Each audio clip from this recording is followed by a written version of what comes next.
பன்னீர்தாஸ் அவர்களை ஆதரித்து நம்முடைய திருக்கழிக்குன்றம் பகுதியில் வாக்குகளை சேகரிக்க வருகை தந்திருக்கிற மரியாதைக்குரிய அண்ணன் விடுதலை சேர்ந்த ஒப்பற்ற தலைவர் வாக்கு சேகரிக்கும் நிகழ்ச்சியை திராவிட முன்னேற்ற கழகம் உள்ளிட்ட தோழமை கட்சியினுடைய தலைவர்களே, அந்தந்த இயக்கங்களை சேர்ந்த தோழர்களே, திருக்கழிக்குன்றம் பகுதியில் வசித்துக் கொண்டிருக்கிற வணிக பெருமக்களே, பெரியோர்களே, நண்பர்களே, உங்கள் அனைவருக்கும் என்னுடைய அன்பான வணக்கம். நடைபெற உள்ள தேர்தல் மிக மிக முக்கியமான தேர்தல். இன்றைக்கு திராவிட முன்னேற்ற கழக அரசு ஆட்சி பொறுப்பு வந்ததற்கு பிறகு நம்முடைய மாண்புமிகு தமிழ்நாடு முதலமைச்சர் அவர்கள் கடந்த தேர்தலில் நாங்கள் ஆட்சிக்கு வந்தால் தமிழகத்தில் இருக்கிற தாழ்த்தப்பட்ட, பிற்படுத்தப்பட்ட, பின்தங்கிய மக்களுடைய வாழ்வு வளம் பெற வேண்டும் என்பதற்காக பல்வேறு திட்டங்களை தேர்தல் அறிக்கையாக அறிவித்தார்கள். அந்த திட்டங்களில் இன்றைக்கு 90% திட்டங்களை நிறைவேற்றி நாட்டு மக்களின் பேரன்பை பெற்றிருக்கிற ஒரே தலைவர் மாண்புமிகு தமிழ்நாடு முதலமைச்சர் என்பதை நாம் நம்புகிறோம். பல்வேறு திட்டங்கள் மிகப்பெரிய இந்தியாவிலேயே தமிழ்நாடு சிறந்த மாநிலம் என்ற பெயரை பெற்றிருக்கிறோம். அது தொடர வேண்டும் என்று சொன்னால், பல்வேறு திட்டங்கள் மக்களுக்கு போய் சேர வேண்டும் என்று சொன்னால், வருகின்ற தேர்தலில் மீண்டும் திராவிட முன்னேற்ற கழக அரசு தொடர்ந்திட வேண்டும். அப்பதான் பல்வேறு திட்டங்கள் மக்களை வந்து சேரும். இன்றைக்கு நம்முடைய மாவட்டத்தை பொறுத்தவரையும் எந்த அளவுக்கு வளர்ச்சி பெற்றிருக்கிறது என்று எண்ணிப்பாருங்க. கடந்த 10 வருஷம் அதிமுக ஆட்சியில ஒரே ஒரு பட்டா குருத்துக்கு வங்கி கிடையாது. ஆனால் நம்முடைய அரசு வந்ததுக்கு பிறகு இந்த செங்கல்பட்டு மாவட்டம் மட்டும் 93,000 பேருக்கு பட்டா வழங்கி ஆட்சி திமுக. அது மட்டும் இல்ல, மாமல்லபுரத்தில் 150 கோடி ரூபாயில மிகப்பெரிய பேருந்து நிலையம். அதே போல செங்கல்பட்டுல பாத்தீங்கன்னு சொன்னா ஒரு பெரிய மிகப்பெரிய ஒரு டெப்போ பேருந்து நிலையம். அது இல்லாத பாதாள சாக்கடை 125 வருட மிகப்பெரிய பழமையான நகரம். பாதாள சாக்கடை கிடையாது. நம்ம ஆட்சி வந்ததுக்கு அப்புறம் தான் பாதாள சாக்கடை. அது மட்டும் இல்லாத மாமல்லபுரம் நீர் தேக்கம் 5000 ஏக்கர்ல திருப்பூர்ல ஒரு மிகப்பெரிய ஒரு திட்டத்தை கொண்டு வந்திருக்கோம். சின்ன நகர் கிராமங்கள் முதல் பெரிய மாநகராட்சி வரை சாலைகள், மக்களுக்கு தேவையான ஒட்டுமொத்த அடிப்படை தேவைகளையும் முழுமையாக நிறைவேற்றி தந்திருக்கிற ஆட்சி திமுக ஆட்சி என்பதை நீங்க மறந்துடக்கூடாது. இந்த ஆட்சி தொடரணும்னா இந்த தொகுதியுடைய வெற்றி வேட்பாளர் பன்னீர்தாஸ் அவர்கள் அதிகமான ஓட்டு வித்தியாசம் விட்டுறக்கூடாது. போன வாட்டி கூட 2000 ஓட்டு தான் நம்ம ஜெயிச்சோம். இந்த முறை பன்னீர்தாஸ் அவர்கள் ஒரு 25,000க்கு மேற்பட்ட வாக்குகள் வித்தியாசத்தில் செய்ய வேண்டும். நீங்க எதிர்த்து நிற்கிற வேட்பாளர் பற்றி உங்களுக்கு தெரியுமா? 1 நம்பர் சிறுத்தம் பாய்சன் ஊரு சிறுத்தம் பண்ணி விட்டுருவான். இன்னைக்கு ராமதாஸ் அவர் பயணி பத்தி தான் குடும்பத்தை குழப்பத்தை பண்ணி 2 பேரும் பிரிச்சு தனித்தனியா விட்டுதான் திருமணம் வழக்கறிஞர் அவரு. அதனால ரொம்ப எச்சரிக்கையா இருக்கணும், நல்லா அமைதியா இருக்கணும். நம்ம ஊர்லாம் இந்த ஊர் அதனால விட்டுட்டேன்னு வச்சுங்க, ஊருக்கு கலவரத்தை ஏற்படுத்தி நமக்குள்ள ஒரு பெரிய பிளவை ஆகி ரணகலம் ஆகிடுவோம். அதனால தயவுசெய்து சொல்றேன், நாங்க எதையும் பார்க்காதீங்க. நம்ம ஆட்சி வரணும், நம்முடைய வெற்றி வேட்பாளர் பன்னீர்தாஸ் அவர்கள் வெற்றி பெறணும். அதனால யார் எதுவும் சொல்றாங்க, இன்னும் 10 நாள் தான் இருக்கு, 10 நாள் கூட இல்ல, 9 நாள் தான் இருக்குது. உங்களை எல்லாம் உங்களுக்கு கால்களை தொட்டு வணங்கி போடு கேட்டுக்கொள்ளுது விட்டுடவே கூடாது. கட்சிக்காக அந்தந்த கட்சியில் இருக்கிறவங்க அந்தந்த கட்சிக்கு எவ்வளவு தியாகம் பண்ணிருக்கிறோம், அதெல்லாம் தியாகம் முடியாது. இந்த 9 நாள் நாம் உழைக்கிற உழைப்பு தான் நம்முடைய வெற்றி வேட்பாளருடைய உழைப்பு காட்டும். வருகை தந்திருக்கிற திமுக ஒட்டுமொத்த தோழமை கட்சியுடைய நிர்வாகிகளை, அந்த இயக்கங்களை சார்ந்த தோழர்களை நான் அன்போடு கேட்டுக்கொள்வது, நம்முடைய வெற்றி பெற வேட்பாளருடைய சின்னம் பானை சின்னம்.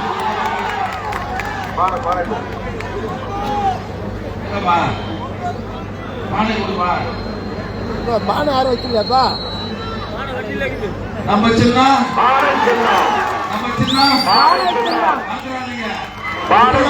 விட்டுடக்கூடாது, எதிராளியை விட்டுடக்கூடாது. அதனால 23ஆம் தேதி காலையிலேயே ரெடியாகி போய் பானை சின்னத்துல ஓட்டு போட்டு இந்த தொகுதியில மிகப்பெரிய வாக்கு வித்தியாசத்தில் வெற்றி பெற வேண்டும். நானும் ஒவ்வொரு ஊருக்கு வருவேன். இன்னும் நிறைய ஊர்ல பானை சின்னமே போடல. நான் 2 நாள் கழிச்சு எல்லா ஊருக்கும் வருவேன். புரியுதா? அதனால எல்லா ஊர்லயும் பானை சின்னம் இல்லாத ஊரே இருக்கக்கூடாது. எல்லா ஊரையும் கறி எடுத்தாவே கைட்டு வாங்க முடியல போடுறாங்க. கறி துண்டை எடுத்து பானை சின்னத்தை போட்டாங்க எல்லா ஊர்லயும். அது 2 நாள் அந்த வேலையை முடிச்சுக்கணும். எல்லா வீடு விட காலையில சாயங்காலம் வீடு விட போயிட்டாங்க. வெயில போவாதீங்க.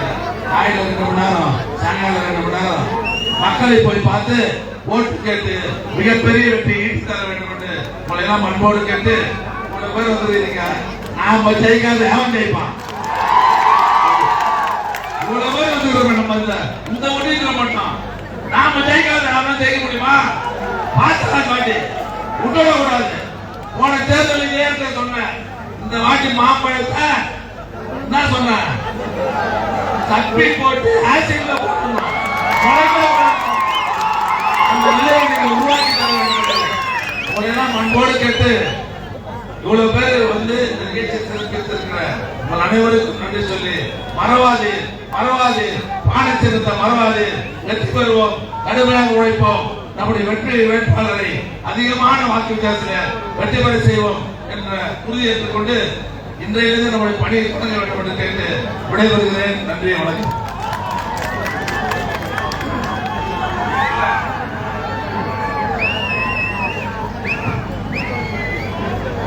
மாண்புமிகு அமைச்சர் அண்ணன் அன்பரசன் அவர்களே, நமது வெற்றி வேட்பாளர் பன்னீர்தாஸ் அவர்களே, திராவிட முன்னேற்ற கழகத்தின் மேலாள் சட்டமன்ற உறுப்பினர் ஒன்றிய செயலாளர் வி தமிழ்மணி அவர்களே, மாவட்ட பொருளாளர் விஸ்வநாதன் அவர்களே, பேரூராட்சி மன்ற தலைவர் யுவராஜ் அவர்களே, பேரூர் துணை செயலாளர்கள் இளங்கோ, சரவணன், கௌரவத்தி, செங்குட்டுவன், அரவிந்தன், அழகிரி, சேர்த்து என்கிற பரந்தாமன், கடும்பாடி ஆகிய தோழர்களே, விடுதலை சிறுத்தைகள் கட்சியின் மாவட்ட செயலாளர் கனமொழி அவர்களே, மாவட்ட துணை செயலாளர் ஆனா பெருமாள் அவர்களே, திருமணி சதீஷ் அவர்களே, நகர் செந்தில் அவர்களே, ஈசிஆர் அன்பு அவர்களே, சிபிஎம் இ சங்கர், தாஸ், ரஃபி, குமார், அழகேசன் ஆகிய தோழர்களே, சிபிஐ ஜெகதீசன் அவர்களே, தேமுதிகவின் பொறுப்பாளர்கள் தாடை ஜி ரவி அவர்களே, எம் செல்வம் அவர்களே, ரஞ்சித் அவர்களே, காங்கிரஸ் இயக்கத்தின் மாவட்ட தலைவர் ஆர் எஸ் செந்தில்குமார் அவர்களே, நகர தலைவர் மணிகண்டன், தயாளன், ஏழுமலை, கமலஹாசன், புனிதவேல், அன்புசாமி ஆகிய தோழர்களே மற்றும் நமது தோழமை கட்சிகளை சார்ந்த மாவட்ட பொறுப்பாளர்களே, நகர பொறுப்பாளர்களே, ஒன்றிய பேரூர் நிர்வாகிகளே, இந்த பகுதிவாழ் வாக்காளர் பொதுமக்களே, இங்கே திரளாக கூடியிருக்கிற நமது கூட்டணி கட்சிகளை சார்ந்த செயல் வீரர்களே, என் உயிரின் உயிரான விடுதலை சிறுத்தைகளே, உங்கள் அனைவருக்கும் என்னுடைய பணிவார்ந்த வணக்கத்தை தெரிவித்துக் கொள்கிறேன். நடைபெறவுள்ள இந்த சட்டப்பேரவை பொதுத் தேர்தலில் திருப்பூரூர் தொகுதியில் அண்ணன் முதலமைச்சர் மாண்புமிகு தளபதி மு.க. ஸ்டாலின் அவர்களின் வாழ்த்துக்களோடு பன்னீர்தாஸ் அவர்கள் பானை சின்னத்திலே போட்டியிடுகிறார். அவருக்கு உங்களுடைய பேராதரவை நல்க வேண்டும், அவரை வெற்றி பெற செய்ய வேண்டும் என கேட்டு உங்களை தேடி வந்திருக்கிறோம். கடந்த முறை 2021ஆம் ஆண்டு நடைபெற்ற பொதுத் தேர்தலில் விடுதலை சிறுத்தைகளின் வேட்பாளர் தம்பி எஸ் பாலாஜி அவர்களுக்கு வாக்களித்து அவரை வெற்றி பெற செய்த உங்களுக்கு நான் மீண்டும் இந்த முறை என்னுடைய நெஞ்சார்ந்த நன்றியை இந்த நாளில் தெரிவித்துக் கொள்கிறேன். அவர் மிக திறம்பட செயலாற்றினார். முதலமைச்சருடைய பாராட்டுகளை பெற்றார். அங்குள்ள அமைச்சர் பெருமக்கள் எல்லாம் தட்டிக் கொடுக்கும் வகையில் மிகச் சிறப்பாக பணியாற்றினார். ஆனாலும் இந்த முறை அவருக்கு வாய்ப்பளிக்க இயலாமல் போய்விட்டது. அதற்காக உள்ளபடியே நான் வருந்துகிறேன். அடுத்தடுத்த அவர்களுக்கு வாய்ப்பளிக்க வேண்டும் சமூக நீதி அடிப்படையில் இருக்கிற ஒரே காரணத்தினால்தான் போன முறை வெற்றி பெற்ற 3 பேருக்கு வாய்ப்பளிக்க இயலாமல் போய்விட்டது. மிகச்சிறந்த சட்டமன்ற உறுப்பினராக பணியாற்றியவர் தம்பி பாலாஜி. ஆனால் அடுத்தடுத்த தேர்தல்களில் மற்றவர்களுக்கும் வாய்ப்பு தர வேண்டும் என்கிற அடிப்படையில பன்னீர்தாஸ் அவர்களுக்கு இந்த முறை வாய்ப்பு அளித்திருக்கிறோம். அவர் ஏற்கனவே சோழிங்கநல்லூர் தொகுதியிலே போட்டியிட்டவர். அதற்கு முன்பு சென்னை மாநகராட்சியில கவுன்சிலராக வெற்றி பெற்றவர். அரசியலில் நீண்ட காலமாக இதோடு பயணித்து வரக்கூடியவர். ஏழை எளிய மக்களுக்கு தொண்டு செய்யக்கூடியவர். விளம்பரம் இல்லாமல் தொண்டாற்றக்கூடிய ஒரு உள்ளம் படைத்தவர். இதுவரையில் நான் யாருக்கு என்ன செய்திருக்கிறேன் என்று எப்போதும் வெளிப்படுத்திக் கொண்டவர் அல்ல. அந்த அளவுக்கான ஒரு தொண்டுள்ளம் பெற்ற ஒருவரை தான் உங்களிடத்திலே இன்றைக்கு வேட்பாளராக களமிறக்கி இருக்கிறோம். அவரை பற்றி தவறான தகவல்களை திட்டமிட்டு பரப்புகிறார்கள். அவர் மீது அப்படி எந்த குற்றச்சாட்டும் கிடையாது, எந்த வழக்கும் கிடையாது. அவரும் ஒரு தொழிலதிபராக இருக்கிறார். மற்றபடி மக்களுக்கு தொண்டு செய்யக்கூடிய உள்ளம் கொண்டவர். அவர் தேர்தலில் போட்டியிட்டு வெற்றி பெற்று சட்டமன்றத்தில் இந்த தொகுதி மக்களுக்காக பணியாற்ற வேண்டும் என்கிற பேரார்வத்தோடு களத்திற்கு வந்திருக்கிறார். அவருக்கு ஒரு வாய்ப்பை கொடுத்து பாருங்க. அண்ணன் தாமா அன்பரசன் அவர்கள் துணை முதலமைச்சருடைய வருகைக்காக விரைந்து செல்ல வேண்டும் என்கிற ஒரு நெருக்கடியில் இருக்கிறார். அவருடைய தொகுதியில் ஆலந்தூர் தொகுதியிலும் செங்கல்பட்டு தொகுதியிலும் துணை முதலமைச்சர் அன்பு இளவல் உதயநிதி ஸ்டாலின் அவர்கள் வந்து பிரச்சாரம் செய்வதற்காக வழியிலே இருக்கிறார். வெற்றிடத்தை தாண்டி வந்து கொண்டிருக்கிறார். நான் சுருக்கமாக சொல்ல விரும்புகிறேன். இந்த தேர்தலில் திராவிட முன்னேற்ற கழகத்தின் தலைவர் தமிழ்நாடு முதலமைச்சர் அண்ணன் முத்துவேல் கருணாநிதி ஸ்டாலின் அவர்கள் மீண்டும் ஆட்சியில் அமர்வதற்கு, முதலமைச்சராக அமர்வதற்கு நீங்கள் ஆதரவு அளிக்க வேண்டும். இது சிறுத்தைகளுக்கு அளிக்கிற வாக்கு என்பதை விட நம்முடைய முதலமைச்சர் அண்ணன் மு.க. ஸ்டாலின் அவர்களுக்கு அளிக்கிற வாக்கு என்பதை நினைவில் கொள்ள வேண்டும். அவருடைய அரசின் சாதனைகள் தொடர வேண்டும். இந்தியாவிலேயே எந்த மாநிலத்திலும் இல்லாத அளவுக்கு புதுமையான பல திட்டங்களை அறிமுகப்படுத்தி வெற்றிகரமாக நடைமுறைப்படுத்தி சாதனை படைத்திருப்பவர் நம்முடைய அண்ணன் முத்துவேல் கருணாநிதி ஸ்டாலின் அவர்கள். மகளிர் விடியல் பயணம் இந்தியாவில் எந்த மாநிலத்திலும் கிடையாது. அதை அறிமுகப்படுத்தி வெற்றிகரமாக நடைமுறைப்படுத்தி காட்டியிருப்பவர் அண்ணன் முத்துவேல் கருணாநிதி ஸ்டாலின் அவர்கள். பெண்களை மேம்படுத்த வேண்டும், அவர்களை வலிமையுள்ளவர்களாக வளர்த்தெடுக்க வேண்டும் என்ற பொது நோக்கோடு தொலைநோக்கோடு அண்ணன் அவர்கள் அறிமுகப்படுத்திய திட்டத்தை பிற மாநில முதலமைச்சர்கள் தமிழ்நாட்டுக்கு வந்து அதை காப்பியடித்து தாங்கள் அதை போல் செய்ய வேண்டும் என்று விரும்புகிற அளவுக்கு ஒரு முன்மாதிரி ஆட்சியை நம்முடைய முதலமைச்சர் அவர்கள் நடத்தி கொண்டிருக்கிறார். அதற்குத்தான் பெயர் திராவிட மாடல், திராவிடியன் மாடல். மாடல் என்றால் முன்மாதிரி, மற்றவர்களுக்கு ஒரு முன்மாதிரியாக விளங்குவது. அப்படிப்பட்ட ஒரு ஆட்சியை நம்முடைய அண்ணன் முத்துவேல் கருணாநிதி ஸ்டாலின் அவர்கள் நடத்தி கொண்டிருக்கிறார். அவர் மகளிர் உரிமை தொகை மாதம் 1000 ரூபாய், 12 மாதங்களுக்கு 12,000, 5 ஆண்டுகளுக்கு 60,000 ரூபாய், 1.25 கோடி பெண்களுக்கு கடந்த 5 ஆண்டு காலமாக 60,000 ரூபாய் என்று அவர்களின் வங்கிக் கணக்கிலே செலுத்தியவர் அண்ணன் முத்துவேல் கருணாநிதி ஸ்டாலின் அவர்கள். பெண்களுடைய வங்கியில் இந்த பணம் செலுத்தப்படுகிறது. பெண்களை மையப்படுத்தி திட்டங்களை தீட்டுகிற முன்னோடி முதலமைச்சராக விளங்குபவர் அண்ணன் மு.க. ஸ்டாலின் அவர்கள். அந்த திட்டம் தொடர வேண்டும், விடியல் பயணம் தொடர வேண்டும். உரிமை தொகை 2000 உயர்த்தி தரப்படும் என்று அறிவித்திருக்கிறார். கடந்த முறை 1000, இப்போது ஆட்சிக்கு வந்தால் ஒவ்வொரு பெண்மணியும் குடும்ப தலைவியின் வங்கி கணக்கில் மாதம் 2000 ரூபாய், வருஷத்துக்கு 24,000 ரூபாய், 5 ஆண்டுகளில் 1,20,000 ரூபாய் ஒவ்வொரு குடும்ப தலைவியின் வங்கி கணக்கிலும் பணம் செலுத்தப்படும். இது உதவித்தொகை அல்ல, உரிமை தொகை என்று சொன்னவர் முத்துவேல் கருணாநிதி ஸ்டாலின் அவர்கள். அந்த திட்டம் தொடர வேண்டுமா வேண்டாமா? அந்த உரிமை தொகை திட்டம் தொடர வேண்டுமா வேண்டாமா? நான் முதல்வன் திட்டம் இந்தியாவில் எந்த மாநிலத்திலும் கிடையாது. நம்முடைய பிள்ளைகளின் ஸ்பெஷல் ஸ்கில் என்ன, சிறப்பு திறன்கள் என்ன, அதை கண்டுபிடித்து அவர்களை ஊக்கப்படுத்தி அவர்களை சிறந்த ஆளுமையுள்ள இளம் தலைமுறைகளாக வளர்ப்பதற்கென்று அறிவியல் நோக்கோடு கொண்டு வரப்பட்ட திட்டம் தான் நான் முதல்வன் திட்டம். இந்த திட்டம் தொடர வேண்டுமா வேண்டாமா? அரசின் சாதனைகள், திமுக அரசின் சாதனைகள் ஒன்றான நான் முதல்வன் திட்டம், தமிழ் புதல்வன் திட்டம், புதுமை பெண் திட்டம், பள்ளி பிள்ளைகள் ஆண் பிள்ளைகளுக்கு தமிழ் புதல்வன் திட்டம், பெண் பிள்ளைகளுக்கு புதுமை பெண் திட்டம், அவர்களுக்கு ஊக்கத்தொகை. அதே போல காமராஜர் காலத்தில் மதிய உணவு திட்டம், எம்ஜிஆர் காலத்தில் சத்துணவு திட்டம், கலைஞர் காலத்தில் முழுமையான சத்துணவு, ஒவ்வொரு நாளும் முட்டை, அது மட்டுமில்லாமல் சத்துருண்டை என்று வழங்கப்பட்ட திட்டம். இன்றைக்கு தளபதி ஸ்டாலின் அவர்களுடைய ஆட்சியில் காலை சிற்றுண்டி திட்டம், காலையில் பிள்ளைகள் என்று பள்ளிக்கூடத்திலேயே பசியாற வேண்டும், பசியாறி விட்டு பாடம் கவனிக்க வேண்டும் என்கிற பெருப்புணர்வோடு தாயுள்ளத்தோடு இந்த திட்டத்தை அறிமுகப்படுத்தி வெற்றிகரமாக நடைமுறைப்படுத்தியவர் அண்ணன் முத்துவேல் கருணாநிதி ஸ்டாலின் அவர்கள். இந்த காலை சிற்றுண்டி திட்டம் தொடர வேண்டுமா வேண்டாமா? இந்த திட்டம் தொடர்வதற்கு அண்ணன் மு.க. ஸ்டாலின் அவர்கள் மீண்டும் முதலமைச்சராக பொறுப்பேற்க வேண்டும். எண்ணற்ற பல திட்டங்கள், காலை சிற்றுண்டி திட்டத்தை போல பல திட்டங்கள். இப்போது புதிதாக ஒரு திட்டத்தை அறிவித்திருக்கிறார். ஆட்சிக்கு வந்ததும் இல்லத்தரசிகளுக்கு 8000 ரூபாய் மதிப்பிலான கூப்பன் வழங்கும் திட்டம். அந்த கூப்பன் இல்லத்தரசிகளுக்கு, குடும்ப தலைவர்களுக்கு வழங்கப்படும். அவர்கள் விரும்பிய பொருளை விரும்பிய கடையில் போய் 8000 ரூபாய் மதிப்புள்ள வீட்டு உபயோகப் பொருள்களை வாங்கிக் கொள்ளலாம்.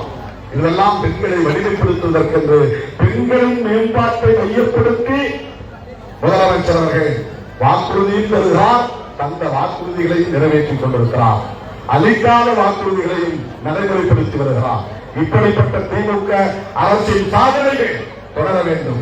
அதற்காக அவருடைய வாழ்த்துக்களை பெற்ற வேட்பாளர் பன்னீர்தாஸ் அவர்களுக்கு காலை சின்னத்தில் நீங்கள் வாக்களிக்க வேண்டும். இன்னொரு முக்கியமான காரணம், திமுக கூட்டணியில் விடுதலை சிறுத்தைகள் கட்சி தொடர்கிறது, நீடிக்கிறது. எத்தனையோ ஆசை காட்டி பார்த்தார்கள், மயக்கி பார்த்தார்கள். நீங்கள் ஏன் அதிமுகவுக்கு போகக்கூடாது, நிறைய சீட்டுகள் கிடைக்கும், நீங்கள் ஏன் அந்த விஜயோடு போய் சேரக்கூடாது, கூடுதலாக இடம் கொடுப்பார், ஆட்சியிலே பங்கு தருவார், துணை முதலமைச்சர் பதவி கிடைக்கும், இதையெல்லாம் சொல்லி பார்த்தார்கள். எல்லாவற்றையும் புறந்தள்ளிவிட்டு நான் அண்ணன் முத்துவேல் கருணாநிதி ஸ்டாலின் அவர்களோடு தான் பயணிக்கிறேன். இன்று அவர்களுடைய கைகளை நான் உறுதியாக பிடித்து நிற்கிறேன். இந்த உறவை நான் உடும்பு பிடி உறவு என்று சொல்லுகிறேன். ஏன் ஏன் முத்துவேல் கருணாநிதி ஸ்டாலின் அவர்களோடு நான் இந்த பயணத்தை தொடர வேண்டும்? எனக்கு நிறைய வாய்ப்புகள் இருக்கிற போது அதை பயன்படுத்தி இருக்கலாமே. ஒரு நண்பர் சொன்னார், நீங்க மட்டும் அதிமுகவுக்கு வந்திருந்தால் எடப்பாடி பிஜேபி பக்கமே போயிருக்க மாட்டான், நீங்கள் வருவீர்கள் வருவீர்கள் வருவீர்கள் என்று காத்திருந்து பார்த்துவிட்டு நீங்கள் வர வாய்ப்பே இல்லை, திமுகவோடு தான் செல்லுவீர்கள் என்று உறுதியான பிறகுதான் அவர் வேறு வழி இல்லாமல் பாஜகவோடு கூட்டணி சேர்ந்தார் என்று ஒரு நண்பரிடத்திலிருந்து சொன்னார். அது உண்மையே புரியும். ஆனால் நான் வேறு எந்த அணிக்கும் போகாமல் கதவுகளை சாத்தினேன். பாஜகவோடு உறவில்லை, எந்த காலத்திலும் கூட்டணி கிடையாது. பாமகவோடு உறவில்லை, எந்த காலத்திலும் கூட்டணி கிடையாது. அந்த கூட்டணி, அந்த கட்சிகள் இடம்பெறுகிற கூட்டணியிலும் சேர மாட்டேன் இப்படி சொல்லிவிட்டு ஒரே கதவுதான், அறிவாலயத்தின் கதவை மட்டும்தான் அவர்கள் திறந்து வைத்திருந்தார். ஏனென்றால் அது அறிவாலயம், அது அறிவாலயம் இல்லை, கமலாலயம் இல்லை. கமலாலயம் யாருடைய அலுவலகம் என்று உங்களுக்கு தெரியும், பாஜக அலுவலகம். ஒருபோதும் அந்த பக்கம் திருமாவளவனின் பாதம் போகாது, காலடி போகாது. ஏன்? நாங்கள் புரட்சியாளர் அம்பேத்கர், தந்தை பெரியார், மாமேதை மார்க்ஸ் போன்ற மாணவர்கள் பிள்ளைகள் உள்வாங்கியவர்கள், பெரியாரின் தாசர்கள் வளர்ந்தவர்கள், பேரறிஞர் அண்ணாவின் அரசியலை உள்வாங்கியவர்கள். எடப்பாடி பழனிசாமி அவர்கள் இன்றைக்கு அதிமுகவை பாஜகவுக்கு அகலாக செய்துவிட்டார். இங்கே பாமகவோடு கூட்டணி வைத்திருக்கிறார். பாமக அன்புமணி பிரிவு, அன்புமணி சில மாதங்களுக்கு முன்பு வரை எடப்பாடி அவர்கள் எப்படியெல்லாம் விமர்சனம் செய்தார், டயர் என்றெல்லாம் சொன்னாரு. அவரோடு எப்படி இன்றைக்கு பாஜக எடப்பாடி அவர்கள் பாமக அவர்கள் எப்படி கூட்டணி வைத்துக் கொள்ள முடிந்தது? எடப்பாடியால் அதற்கு விளக்கை சொல்ல முடியுமா? பாஜக அரசியலுக்கும் அதிமுக அரசியலுக்கும் ஏதாவது ஒரு புள்ளியில் உடன்பாடு உண்டா? அதிமுக அண்ணாவை போற்றுகிறது, பெரியாரை போற்றுகிறது. ஆனால் பிஜேபி அண்ணாவை ஏற்குமா? இருமொழி கொள்கையை ஏற்குமா? கிடையாது. பிஜேபியோடு அதிமுக கொண்டிருக்கிற உறவு வெறும் தேர்தல் ஆதாயத்திற்கான ஒரு அப்பட்டமான தற்காலிகமான ஒரு உறவு, உடன்பட்ட உறவு. ஒன்றை சொல்லி முடிக்கிற அன்பு நிறைய வேண்டும். ஜெயலலிதா அம்மையார் உயிரோடு இருந்த காலத்தில் பாஜகவோடு நான் கூட்டணி சேர்ந்தது பெரும் தவறு. அதற்காக நான் வருந்துகிறேன். அதற்கான பரிகாரமாகத்தான் நான் வாஜ்பாய் ஆட்சியை கலைத்தேன், தவிர்த்தேன் என்று சொன்னார். மோடியா லேடியா மோடி பார்த்தோம் வா என்று அலைகள் விட்டார். எந்த காலத்திலும் பிஜேபியோடு அதிமுக கூட்டணிக்கு போகாது என்று சொன்னார். ஆனால் ஜெயலலிதா அம்மாவுக்கு துரோகம் இழைத்துவிட்டு பாஜகவோடு எடப்பாடி பழனிசாமி அவர்கள் கூட்டணி வைத்திருக்கிறார். அண்ணன் மாண்புமிகு அமைச்சர் தாமோ அன்பரசன் சொன்னார், மருத்துவர் ராமதாஸ் ஐயா அவர்கள் எங்களுக்கும் அவருக்கும் அரசியல் ரீதியான முரண்பாடு இருக்கிறார். வயதில் மூத்தவர், தமிழகத்தின் விருதும் தலைவர், அவருக்கும் அவருடைய பிள்ளைக்கும் இடையிலே முரண்பாடுகளை உருவாக்கி அந்த கட்சியை இன்றைக்கு இரண்டாக பிளவு செய்வதற்கு இந்த தொகுதியில் போட்டியிடக்கூடிய வேட்பாளர் மிக முக்கியமான காரணம். அவர்களே நான் எதுவும் அவரை பற்றி சொல்ல விரும்பவில்லை. அண்ணன் அமைச்சர்கள் தெளிவாக சொல்லிவிட்டார், இந்த தொகுதியில் தப்பித்தவரை வெற்றி பெற்றால் இந்த சமூகத்தை நிலவுகிற இந்த அமைதி சீர்கெட்டு போய்விடும் என்று. அப்படிப்பட்ட அரசியலை செய்யக்கூடியவர் தான். மருத்துவர் ஐயாவையும் அவருடைய பிள்ளையையும் பிரிக்கிற அரசியலை, கிரிமினல் அரசியலை செய்த ஒருவர் இப்போது சாதி பெயரை சொல்லிக் கொண்டு ஓட்டு கேட்க வந்திருக்கிறார். நாங்கள் கருத்தியலை சொல்லி ஓட்டு கேட்க வந்திருக்கிறோம். எடப்பாடி பழனிசாமியும் பாஜகவும் தப்பித்தவரை வெற்றி பெற்றுவிட்டால், தப்பித்தவரை வெற்றி பெற்றுவிட்டால் தமிழ்நாடு உத்தரப்பிரதேசமாக மாறிவிடும், தமிழ்நாடு மத்திய பிரதேசமாக மாறிவிடும். மக்களிடையே நிலவுகிற இந்த அமைதி இருக்காது, சமூக நல்லிணக்கம் இருக்காது. ஒவ்வொரு நாளும் மதத்தின் பெயரால், சாதியின் பெயரால் வன்முறைகளை கட்டமைத்து விடுவார்கள். அப்படி இந்த தமிழ்நாடு ஆகிவிடக் கூடாது என்பதற்காகத்தான் அண்ணன் முத்துவேல் கருணாநிதி ஸ்டாலின் அவர்கள் 2017 இந்த கூட்டணியை கட்டுக்கோப்பாக வழிநடத்தி வருகிறார். அதிமுக கூட்டணியில் கடந்த தேர்தலில் இருந்த தேமுதிக இன்றைக்கு நம்மோடு வந்திருக்கிறது. அண்ணன் ஸ்டாலின் அவர்களின் தலைமையை ஏற்றுக் கொண்டிருக்கிறது. சமூக நீதியை பாதுகாக்க, தமிழை பாதுகாக்க, தமிழர்களை பாதுகாக்க, தமிழர் பண்பாட்டை பாதுகாக்க திமுக தலைமையிலான கூட்டணி தான், ஒரே அணிதான் இங்கே உள்ளது. எனவே இந்த தமிழ் மண்ணை பாதுகாக்கும் பொறுப்புணர்வோடு கூட்டணி அமைத்து நம்ம எல்லாம் வழிநடத்திக் கொண்டிருக்கிற அண்ணன் தளபதி ஸ்டாலின் அவர்களின் ஆட்சி தொடர, சாதனைகள் தொடர, வலதுசாரி பிற்போக்கு சக்திகளை வீழ்த்த, விரட்டி அளிக்க அவருடைய ஆட்சி பெற்ற சின்னமான பானை சின்னத்திலே வாக்களியுங்கள், பானை சின்னத்திலே வாக்களியுங்கள், பானை சின்னத்திலே வாக்களியுங்கள் என்று கேட்டுக்கொள்கிறேன். நன்றி, வணக்கம். நமது சின்னம், நமது சின்னம் சமூக நீதியின் சின்னம், சகோதரத்துவத்தின் சின்னம், சகோதரத்துவத்தின் சின்னம், சமத்துவத்தின் சின்னம், அதன் தளபதி ஸ்டாலின் அவர்களின் வாழ்த்துக்களை பெற்ற சின்னம், விஜயகாந்த் அவர்களின் வாழ்த்துக்களை பெற்ற சின்னம், ராகுல் காந்தி அவர்களின் வாழ்த்துக்களை பெற்ற சின்னம், அன்பரசன் அவர்களின் வாழ்த்துக்களை பெற்ற சின்னம், அரசாங்கத்தின் முற்போக்கு கூட்டணியின் சின்னம். மறந்து விடாமல் பானை சின்னத்திலே வாக்களியுங்கள், பானை சின்னத்திலே வாக்களித்து தந்தையதாஸ் அவர்களை வெற்றி பெறச் செய்து உங்கள் குரலை சட்டமன்றத்தில் ஒலிப்பதற்கு வாய்ப்பு தாருங்கள், வாய்ப்பு தாருங்கள் என்று கேட்டு முடிக்கிறேன். நன்றி, வணக்கம்.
Hey!